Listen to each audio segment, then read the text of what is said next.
आदरणीय व्यासपीठ, आज मी आपल्याकडे येणाऱ्या 20 तारखेला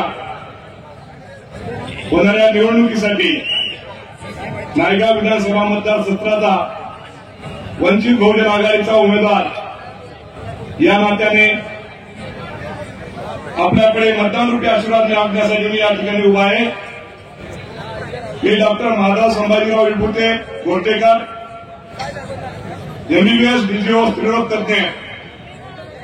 माझ्यासारख्या एका सर्वसामान्य माणसांना जो ग्रामपंचायत सदस्य पण झाला नाही, माझ्यावर एक विश्वास टाकून मला उमेदवारी बहाल केली।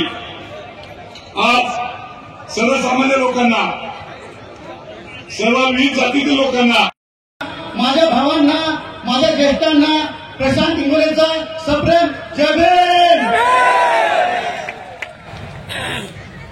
86 उत्तर विधानसभा मतदारसंघातील मी इंजिनियर प्रशांत इंगोले हा वंचित बहुजन आघाडीचा अधिकृत उमेदवार आहे।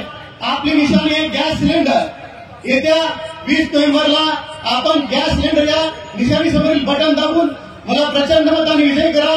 तसेच आमच्या सर्व रेखाताई ठाकूर, उपस्थित सर्व मान्यवर, माझ्या समोर उपस्थित असलेले तमाम मतदार बंधू भगिनी, तरुण मित्र आणि पत्रकार बांधवांनो, या महाराष्ट्रामध्ये 95ला ज्यावेळेस दंगलीची सुरुवात झाली होती त्यावेळेस ती हिंदू मुस्लिमचं रूप दिलं जात होतं। तिथून समोर दंगलीचं रूप बदललं गेलं, दलित सवर्ण वाद निर्माण झाला। तिथून समोर दंगलीचं रूप निर्माण झालं, त्याच्यामध्ये रोजगार विरुद्ध बेरोजगार असं सुरू झालं। त्याच्यानंतर आरक्षणाचा विषय पुढे आला, म्हणजे पहिल्यांदा हिंदू मुस्लिमांमध्ये भांडण लावली, नंतर दलित सवर्णांमध्ये भांडण लावली, नंतर मराठा ओबीसी मध्ये म्हणजे एका हिंदूंमध्ये भांडण लावली, नंतर ओबीसी मध्ये भांडण लावली, नंतर अलीकडच्या 2 महिन्यामध्ये एससीच्या अंतर्गत लोकांमध्ये वर्गीकरणाच्या नावावरून भांडण लावली। म्हणजे काँग्रेस, राष्ट्रवादी, शिवसेना, भाजप या 4ही प्रमुख राजकीय पार्टी पक्षाचं सरकार जेव्हा जेव्हा या महाराष्ट्रात आणि देशात येते तेव्हा तेव्हा हे 2 समाजात, 2 भावात, 2 कुटुंबात, 2 गावात वाद निर्माण करण्याचा प्रयत्न करते। वंचित बहुजन आघाडीच्या प्रदेशाध्यक्ष आदरणीय रेखाताई ठाकूर, महाराष्ट्राचे ओबीसीचे युवा नेतृत्व आदरणीय नवनाथ आबा वाघमारे, मंचावरील सर्व विधानसभेचे उमेदवार, पक्षाचे सर्व ज्येष्ठ नेते, पदाधिकारी, उपस्थित सर्व नांदेड जिल्हावासियांना माझा शरणू शरणार्थ जय भीम, जय बसवा, जय संविधान, जय ओबीसी। बांधवांनो, मला एक पिक्चरचा डायलॉग आठवतोय आणि तिथून 2 मिनिटात माझं भाषण संपवतो। आली रे आली, आता आमची वारी आली, आमची वारी आली। या जिल्ह्यामध्ये असलेल्या सगळ्या सोयऱ्यांचं राजकारण गेल्या 70 वर्षापासून या सगळ्या सोयऱ्यांचं राजकारण उकरून टाकण्याची बारी आली। बांधवांनो, सगळ्यांना माहिती आहे कोण कोण कोण्या पक्षातून कसा कसा उभा आहे ते। त्याचा फक्त विवरण 2च मिनिटात घेतो आणि मुद्दा संपवत माझ्या पुढच्या मुद्द्यावर येतो। अशोकराव चव्हाणांची मुलगी उभे, बरोबर आहे। विरोधात पप्पू कोणाचा कार्यकर्ता आहे? काँग्रेसचा उमेदवार पप्पू कोणाचा कार्यकर्ता आहे? इकडं दक्षिणमध्ये काँग्रेसमध्ये कोण उभा आहे? कोणाचा कार्यकर्ता आहे? विधानसभेत मतदान सुद्धा त्याच्या बाजूला केलं, हंबरडेला काँग्रेसमधून तिकीट दिलंय। भाजपमधून सक्का भाऊ संतू खांबर्डे, घरातली एकच गाडी निघाली, वरी कमळ टाका, खाली पंजा टाका। आपल्या सुद्धा ते दोंडी किंमत घेऊन चालले. नायगावमध्ये कोण उभा आहे?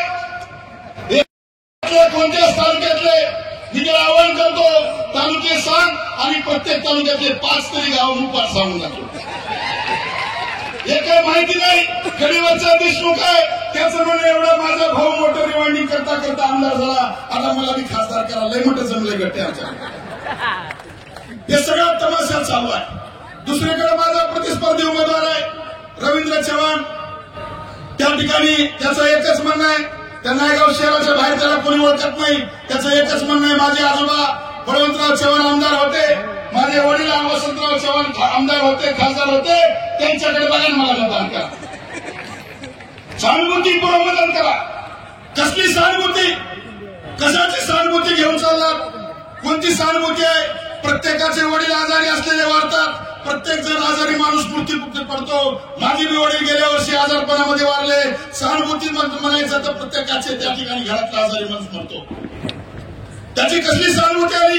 या लोकसभेमध्ये काय मांडणार आहे? त्या नांदेडच्या पुढच्या 5 वर्षाचं भवितव्य काय करणार आहे ते बोल. त्या ठिकाणी फक्त वडिलांचे आणि आजोबाचे फोटो दाखवून मतदान मागता येत नाही.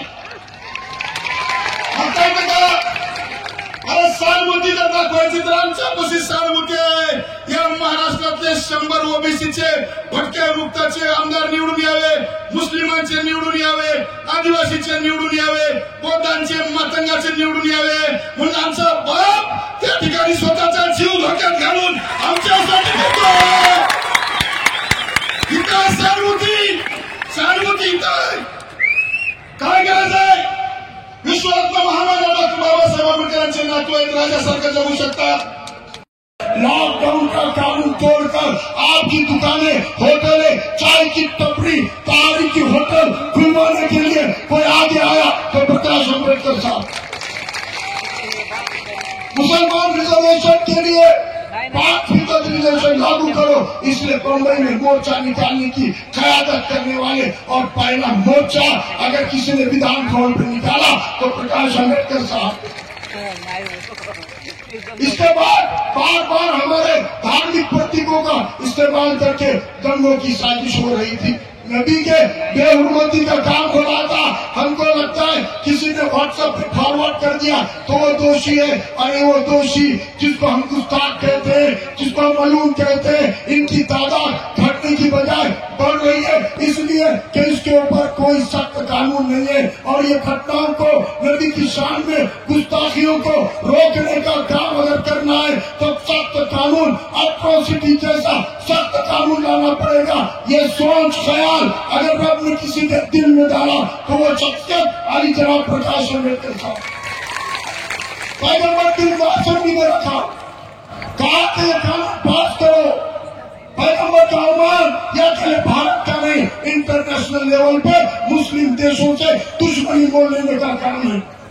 एक आखिरी बात कहता हूँ, औरंगजेब के नाम पे, टीपू सुल्तान के नाम पर कोल्हापुर में दंगल हुई, औरंगाबाद में दंगल हुई, अमरावती में दंगल हुई, सोलापुर में दंगल हुई.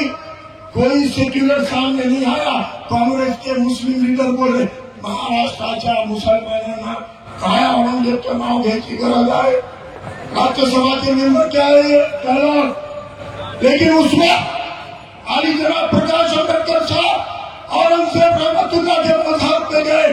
वहां पर उन्होंने जियारत की चादर चढ़ाई और कहा, हाँ मैं औरंगजेब के मजहब पे आया हूँ और मैं कहना चाहता हूँ कि औरंगजेब ने इस भारत के ऊपर 54 साल हुकूमत की. ये तारीख तुम मिटा नहीं सकते. अगर तारीख जानते नहीं हो तो सीख लो. 54 साल भारत की सल्तनत पे हुकूमत करने वाले बादशाह का नाम औरंगजेब है. और मैं यहाँ आया हूँ, फोटो उतारा हूँ. क्या उखाड़ सकते उखाड़ लो, क्या ये कहने का दम कब अगर कोई क़यादत दिखा तो अली जनाब प्रकाश आंबेडकर साहब है. ये ऐसी क़यादतें नहीं मिलती है. आज है उसकी कद्र करो और इनकी मदद से इनकी पार्टी ही आपको आपको टिकट देती है, वोट देती है। हम इस मौके का इंशाल्लाह फायदा उठाएंगे। बाला साहब, मैं आपको यकीन दिलाता हूँ, नांदेड़ की जनता, नांदेड़ के ओबीसी, नांदेड़ के मुसलमान इंशाल्लाह इस बार वंचित बहुजन आघाड़ी के कैंडिडेटों को जिताने का काम करेंगे। ये विश्वास, ये भरोसा करवा लेता हूँ। अल्लाह हाफिज, जय हिंद, जय हिंद। आपल्या ओळखीचे अशा प्रत्येकाच्या 50-100 लोकांना उद्यापासून तुम्ही भेटणार, फोन लावणार। इथं जमलेल्या हजारो लाखो लोकांना विनंती आहे, तुम्ही एवढ्या जरी लोकांनी मनावर घेतलं तरी नांदेडमध्ये वंचित बहुजन आघाडी शिवाय या कुठलाही राजकीय पक्ष जिंकणार नाही। दोन्ही हात वर करून बाळासाहेब आंबेडकर संघर्ष करो, बाळासाहेब आंबेडकर संघर्ष करो, वंचित बहुजन आघाडीचा, वंचित बहुजन आघाडीचा जे बदमाश आमदारच्या तुम्हारे साथ है, वंचित बहुजन आघाडीचा, वंचित बहुजन आघाडीचा बाळासाहेब आंबेडकर संघर्ष करो, हम तुम्हारे साथ है। यानंतर राजेश्वरजी कालांतर साहेब जिल्हाध्यक्ष यांना विनंती करतो की त्यांच्यावर शब्द बोलावे।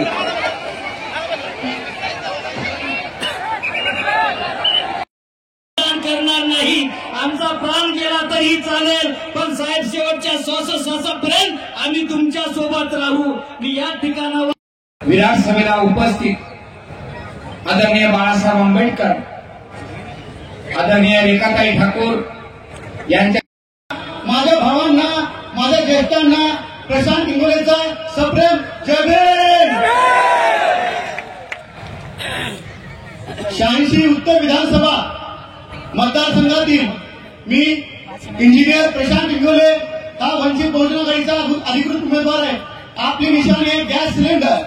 येत्या 20 नोव्हेंबरला आपण गॅस सिलेंडर या निशाणीसमोरील बटन दाबून मला प्रचंड मताने विजयी करा। तसेच आमच्या सर्व उमेदवारांना आपण विजयी करा ही विनंती करण्यासाठी मी आलेलो आहे। आम्हालाच का विजयी करा। आज माझ्या माता भगिनी ना कुठल्याच प्रकारचं कर्ज भेटत नाही। आज नांदेडची अशी हालत आहे की बचत गटांचं, सर्व महिला मंडळी बचत गट खूप आहेत नांदेडमध्ये, इथे कुठल्या तरी बालाजीचे व्याजाने पैसे येतात।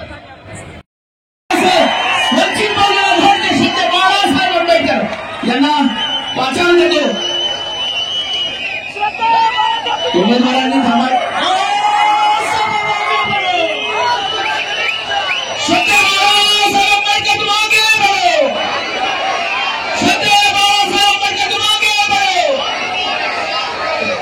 धन्यवाद। सर्वांना विनंती आहे आपण खाली बसून घ्या। स्टेजवरच्या सर्वांना विनंती आहे की आपण कृपया खाली बसून घ्या। त्या सगळ्यांना विनंती आहे की तुम्ही खाली बसून घ्या। लोकसभा मतदारसंघातील उमेदवार ॲडव्होकेट अविनाश भोसीकर, हिंगोली, नांदेड दक्षिण विधानसभेचे असणारे उमेदवार फारुख अहमद, लोहा कंधार विधानसभेचे असणारे उमेदवार शिवाभाऊ नरांदे, मुखेड विधानसभेचे असणारे उमेदवार रावसाहेब पाटील, नायगाव विधानसभेचे असणारे उमेदवार डॉक्टर माधव विभुतेजी, देगलूर बिलोली विधानसभेचे असणारे उमेदवार सुशील कुमार देगलूरकर, भोकर विधानसभेचे असणारे उमेदवार सुरेश टिकाराम राठोड, हातगाव विधानसभेचे असणारे उमेदवार सन्माननीय दिलीप राठोड आणि किनवट विधानसभेचे असणारे उमेदवार डॉक्टर अमोल या डॉक्टर आमले या सगळ्यांची निशाणी गॅस सिलेंडर आहे। 20 तारखेला गॅस सिलेंडरवरती बटन दाबून आपण त्यांचा प्रचंड मताने विजय करा, हे आव्हान मी आपल्या सगळ्यांना या ठिकाणी करतो.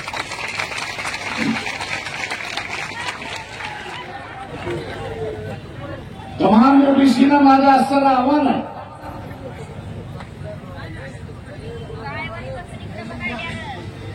की विधानसभा घोषित होण्याच्या अगोदर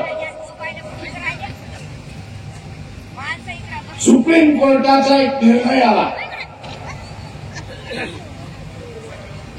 त्या निर्णयामध्ये सुप्रीम कोर्ट असं म्हणतं की राज्यसभेतून राज्यातून आम्ही अनेक वेळा माहिती मागवण्याचा प्रयत्न केला की ग्रामपंचायती असते, पंचायत समिती असते, जिल्हा परिषद असते, नगरपालिका आहे, महानगरपालिका आहे. ओबीसीची जनसंख्या किती ही तुम्ही आम्हाला कळवा. आम्ही अनेक वेळा विचार,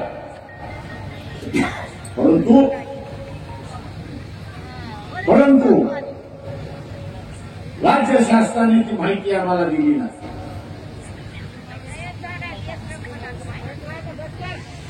राज्य शासनाने ती आम्हाला सर्व माहिती दिली नाही आणि म्हणून सरसकट 27% आरक्षण देणं हे कायद्याला धरून नाही. आणि म्हणून त्यांनी राज्य शासनाला सांगितलं की स्थानिक स्वराज्याच्या निवडणुका तुम्ही घेऊ शकता, स्थानिक स्वराज्याच्या निवडणुका घेऊ शकता, पण त्या निवडणुकीमध्ये ओबीसीला आरक्षण मिळणार नाही हे आपल्याला लक्षात करतोय की सुप्रीम कोर्टामध्ये काही जण गेले की केंद्र शासनाला आपण आदेश द्या की जात न्याय जनगणना झाली पाहिजे, जात न्याय जनगणना झाली पाहिजे म्हणून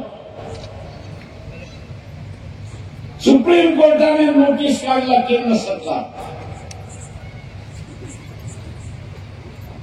की याच्याबद्दल तुम्ही उत्तर द्या. केंद्र सरकारने ऍफिडेव्हिट दाखल केलं, सुप्रीम कोर्टामध्ये ऍफिडेव्हिट दाखल केलं आणि ऍफिडेव्हिट वरती सांगितलं की आम्ही जात जनगणना घेऊ शकत नाही आणि घेणारही नाही. कोर्टासमोर आकडेवारी आहे, कोर्टासमोर आकडेवारी आणायची नाही आणि कोर्टाला मजबूर करायचं की तुम्ही ओबीसीचं आरक्षण थांबवा. नाईलाजाने कोर्टाने असताना तो निर्णय देऊन टाकला की माहिती नसल्यामुळे ओबीसीचं आरक्षण लागू करता येईल. पुण्यामुळे सरकार कोणाचं आहे तर भारतीय जनता पक्षाचं सरकार आहे की ज्यांचा डीएनए ओबीसी असं म्हणतात.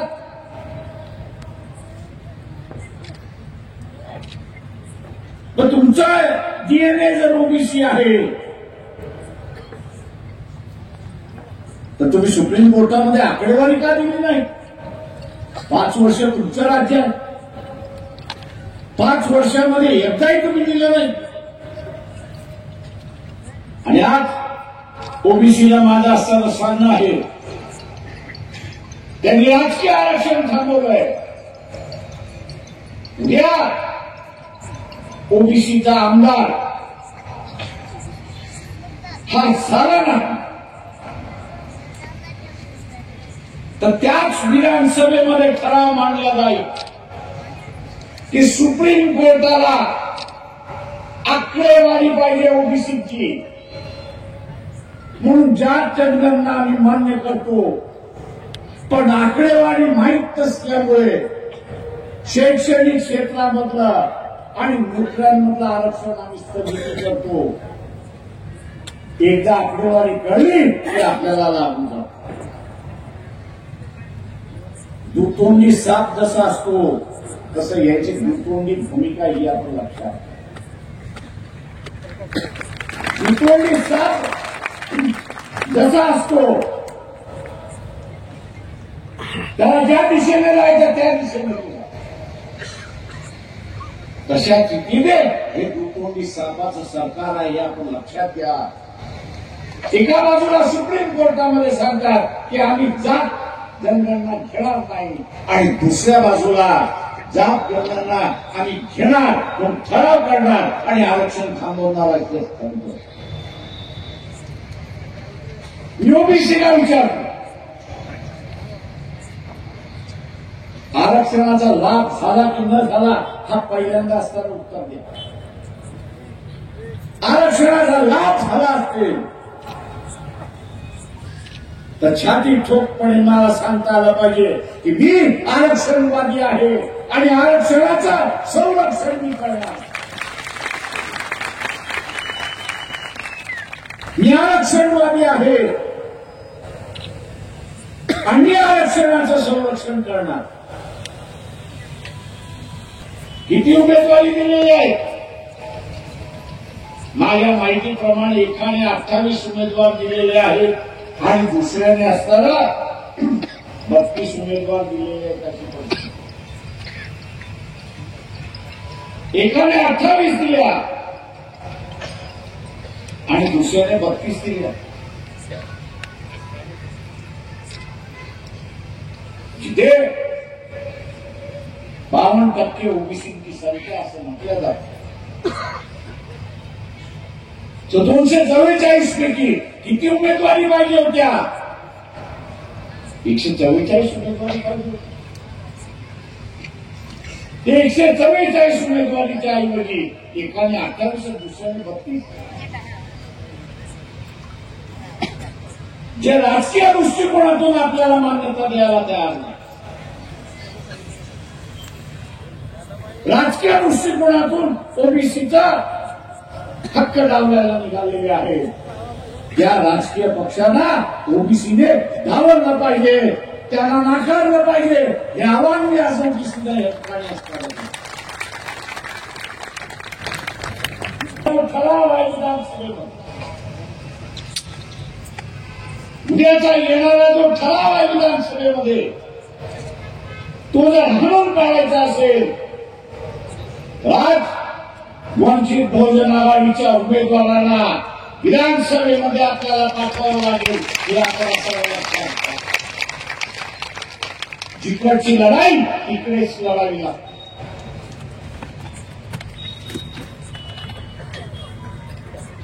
जिकडची लढाई तिथेच लढावी लागते.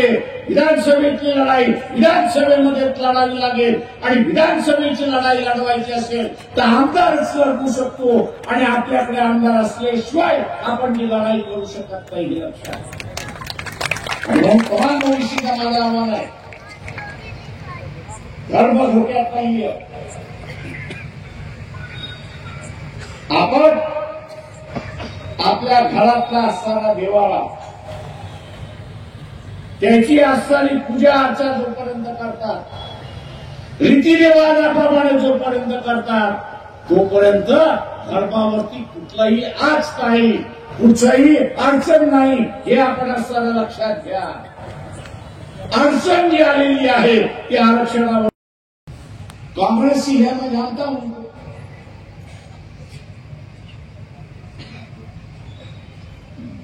उनकी जो बहुत सारी गलतियां हैं उनमें से एक सबसे बड़ी गलती है कि महाराष्ट्र के 32 मतदार संघ ऐसे है, महाराष्ट्र के 32 मतदार संघ ऐसे है कि जहां कांग्रेस का पंजा नहीं, लेकिन वहां एकनाथ शिंदे की शिवसेना और दूसरी तरफ उद्धव ठाकरे की शिवसेना ऐसी परिस्थिति और वहां वंचित बहुजन आघाड़ी का उम्मीदवार है।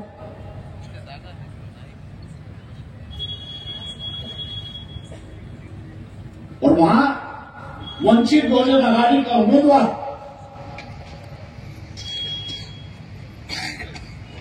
मुस्लिम समाज जो है वो मोहम्मद पैगंबर के बारे में गलत बातें सुनना पसंद नहीं,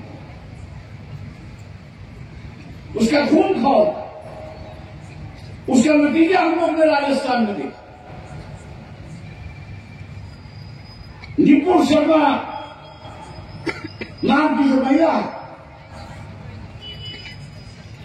जिस बयान उन्होंने कहा, दुनिया भर के देशों ने उसको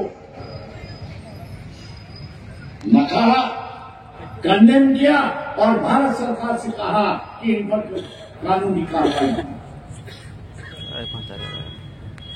मामला सुप्रीम कोर्ट जाने के बाद भी कोर्ट ने अपनी हदबत्ता दिखा और ये कहा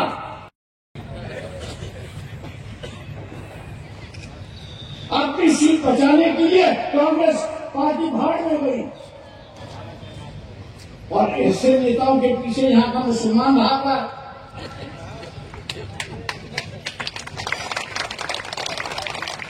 दोबारा मुस्लिम समाज से अपील करता हूं, ये मौका है, मौका बार बार नहीं आता। ये बात सही है, अगर मुसलमान वंचित बहुजन आघाड़ी के साथ में रहता है तो बस आमदार जो है वो विधानसभा में जाए, विकास आमदार जो है वो विधानसभा में जाएंगे और फिर हम लोग देखते हैं कि कौन रोकता है मोहम्मद पैगंबर के बिल को कानून से बदलने। हम लोग देखते हैं कौन। और इसलिए दोस्तों, मुसलमान भाई और बहनों, मैं आपसे अपील करता हूं, बेटी बेटी का मामला छोड़ दो, आप रिश्तेदारों को वोट करने जा रहे हो, पार्टियों को वोट नहीं करने जा रहे। नांदेड़ में आप पार्टी को वोट करने नहीं जा रहे, आप रिश्ते को वोट करने जा रहे हो। एक तो भतीजे को वोट करो और भतीजे को नहीं करना है तो उसके मामा को वोट करो। भतीजा और मामा ये क्यों हो गए? सत्ता घर में ही आ गई, चाहे वो दाएं हाथ से आया बाएं हाथ से आए, सत्ता घर में ही आ गई है।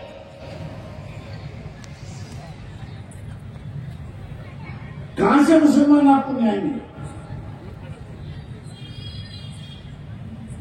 मैं जो बात कह रहा हूं उस पर गौर करें। और 20 तारीख को मोहम्मद पैगंबर का बिल कानून बनने के लिए आप गैस सिलेंडर को वोट कर दीजिए, पार्लियामेंट में भी कर दीजिए और असेंबली में भी कर दीजिए। जो कानून हम असेंबली में बनाएंगे वही कानून पार्लियामेंट में लगता है तो पूरे देश में लगता है। मोर्चा काढून लढता येणार आणि जिंकता येणार नाही, परिसंवाद घेऊन तो असता जिंकता येणार नाही। कोर्टाचा निर्णय रद्द करण्याचे अधिकार कोणाला आहे? कोर्टाचा निर्णय रद्द करण्याचा अधिकार हा सुप्रीम कोर्टाला आहे आणि राज्य विधानसभाला, पार्लमेंटला आहे आणि राज्य विधानसभेमध्ये आहे। आता विधानसभेचा वापर करायचा असेल तर काय केलं पाहिजे? विधानसभेचा वापर करायचा असेल तर काय केलं पाहिजे? काय केलं पाहिजे? नुसतं मतदान नाही तर आमदार निवडून आणले पाहिजेत हे असताना नुसतं मतदान करून चालणार नाही, तर आमदार तुम्हाला निवडून आणावे लागतील. आणि उद्याचा आमदार निवडून आले, उद्या का आपण आमदार निवडून आले तर आपल्या हातामध्ये ताकद येते हे लक्षात घ्या. आणि ज्याला कोणाला सरकार करायचं आहे हुशार कर, पण या विधानसभेमध्ये ठराव मंजूर झाला पाहिजे की सुप्रीम कोर्टाने वर्गीकरणाचा आणि क्रिमिनलचा दिलेला निकाल हा चुकीचा निर्णय आहे आणि म्हणून हे सभा तो निर्णय रद्द करते. हा अधिकार विधानसभेला आहे. तेव्हा सांगू शकतो आपण, हा अधिकार कधी आपण वापरू शकतो, पक्ष म्हणून कधी आपण वापरू शकतो. आमदार असतील त्याच वेळेस. आणि म्हणून आज आपली जबाबदारी आहे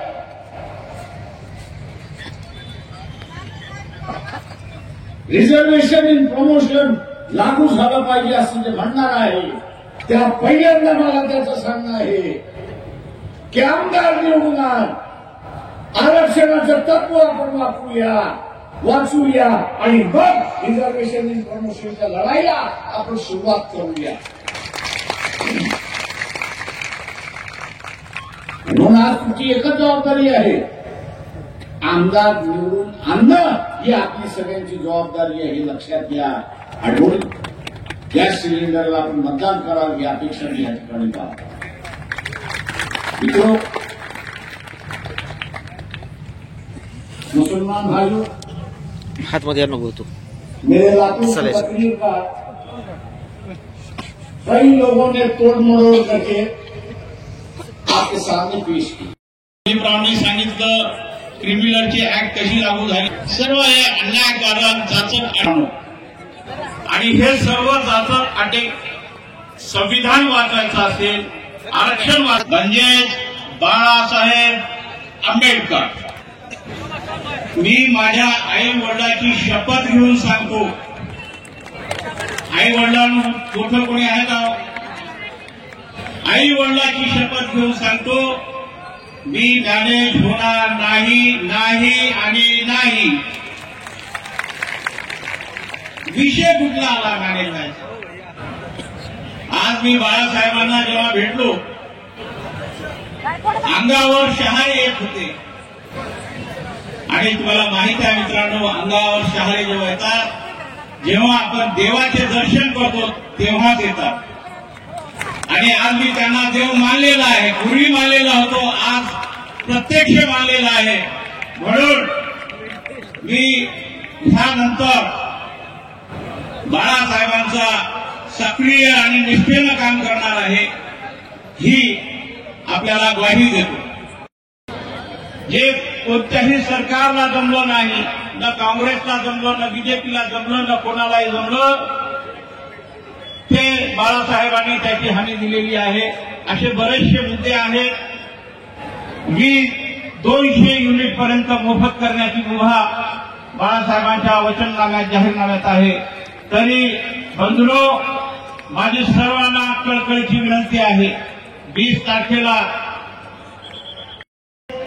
अशा 10 उमेदवारांच्या प्रचारात आयोजित आजच्या या सभेसाठी आपली प्रकृती बरी नसतानाही आदरणीय बाळासाहेब आंबेडकरांनी आपल्याला वेळ दिलेला आहे, आपल्याला बोलायला आलेले आहे. आपल्या सगळ्यांच्या वतीने मी आदरणीय साहेबांना चांगली प्रकृती मिळावी यासाठी मंगल कामना करतो.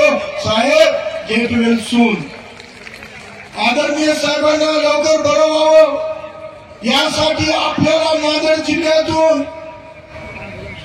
जेवढे उमेदवार आदरणीय साहेबांनी उभे केलेले आहेत त्या सगळ्या उमेदवारांना विजयी करून आपल्याला गिफ्ट मध्ये साहेबांच्या चरणी टाकायचे.